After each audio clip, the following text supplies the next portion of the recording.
Itinatanong ni Rowena kung paano daw ba maitatama ang year of birth niya sa birth certificate dahil nahihirapan na daw siya sa pagpoproseso ng kanyang benepisyo sa SSS. Kung ang pagkakamali sa pag-type ng iyong year of birth ay obvious na typo error o pagkakamali lang type, maaaring sa clerk of court o civil registrar level lamang ito. Subalit kung ang magiging epekto ay ang pagbabago ng iyong edad, civil status, ito ay kinakailangang sa korte isampa.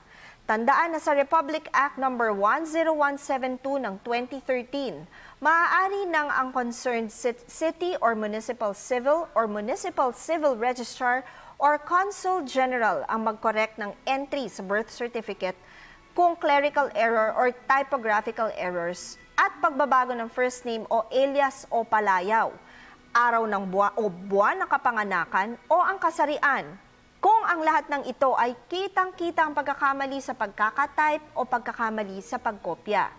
Kapag ang date o month of birth ng isang tao or sex niya or talagang patently clear o clerical error o typographical error lamang ito, sa ilalim ng nasabing batas, ito ay pagkakamali sa pagtatype lamang, pagsulat o pagkopya ng entry ng civil register at walang substantive na bagay o datos na mababago kagaya ng maling spelling ng pangalan, maling spelling ng lugar ng kapananganakan o kasarian na halata naman nagkamali talaga.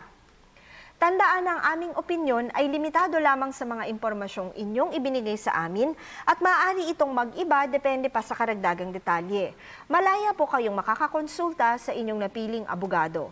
Patuloy po kayong mag-email sa ptv4newscenter@gmail.com. Attorney JJ Jimeno Atienza, ang inyong bisig ng batas.